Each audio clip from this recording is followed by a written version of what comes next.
En 2011, un adolescente mexicano se convirtió en campeón del mundo.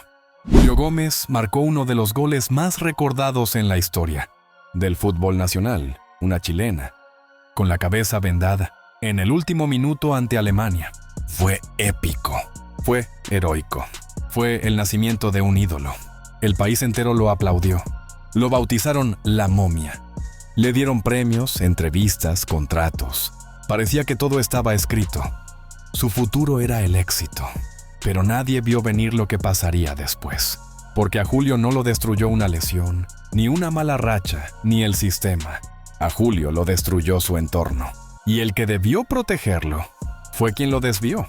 Su padre, el mismo que aparecía orgulloso en televisión, hablando de humildad y sacrificio, no supo manejar la fama.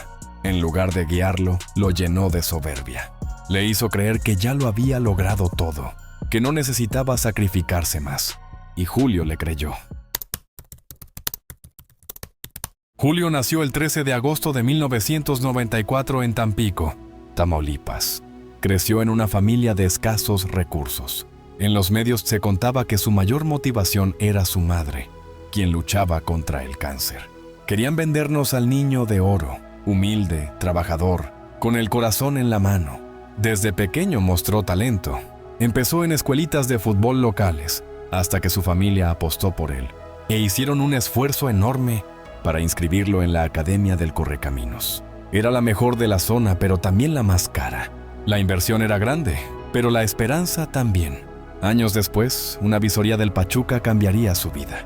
Fue seleccionado y se integró a las fuerzas básicas de uno de los clubes más formadores de México. Ahí entrenó con disciplina, rodeado de jóvenes con la misma hambre que él. Y todo apuntaba a que iba a llegar lejos.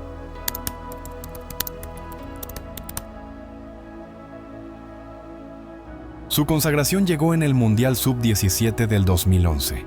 Y no fue en Europa, no fue en Asia, fue en casa. México era sede. Y eso cambió todo. Por primera vez en la historia, una generación de adolescentes mexicanos jugaba un mundial en su tierra, ante su gente, en estadios llenos y con el peso de millones de miradas encima. Entre ellos, uno empezó a destacar por encima del resto. No era el más alto, ni el más técnico, ni el más famoso, pero tenía algo distinto.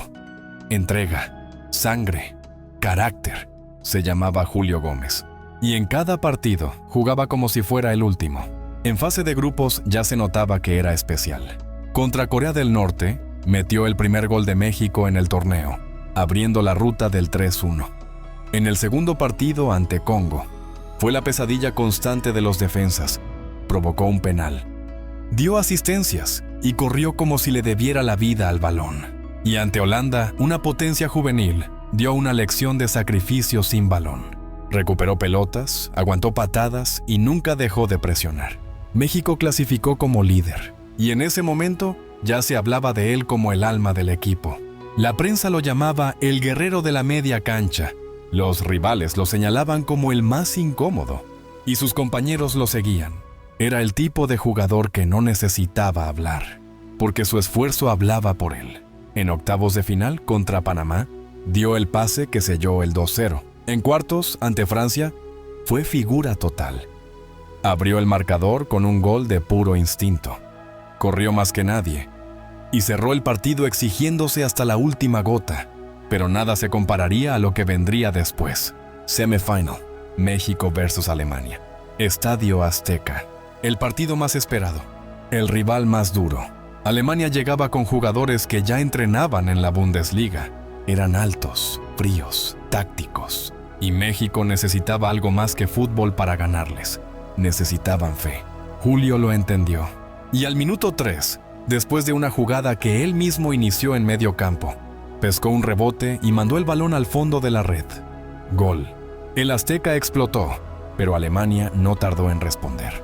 Se fueron encima, empataron y después tomaron la ventaja. El partido se volvió tenso. México lo intentaba, pero Alemania parecía tener el control. Y entonces llegó el minuto 60. Julio saltó por un balón dividido. Del otro lado venía Samet Yesil, el goleador alemán. Ambos se estrellaron de cabeza.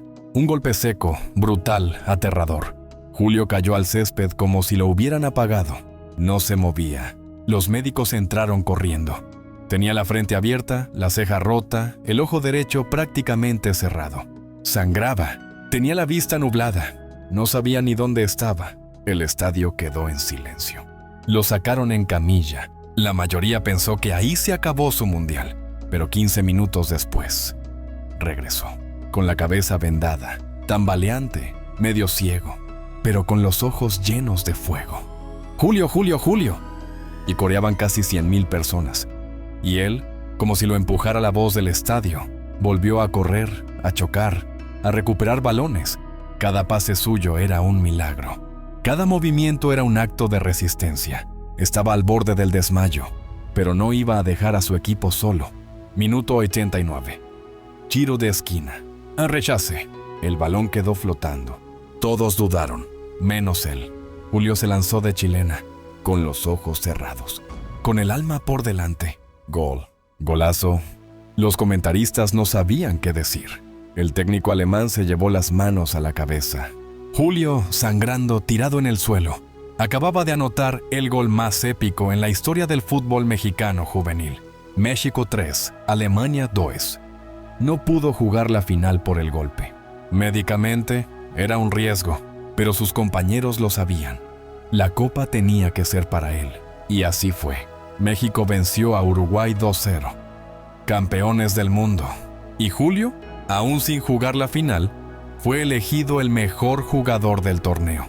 Lo pusieron en portadas, le hicieron documentales, lo llamaron héroe nacional, la momia. El vendado sagrado era el símbolo de la garra mexicana. Un niño que jugaba por su madre, por sus raíces, por México. Y parecía que su camino al estrellato ya estaba escrito. Pero justo ahí empezó el principio del fin, porque esa historia tan bien contada también lo condenó. El país, sediento de ídolos, lo elevó como si ya fuera una estrella consagrada.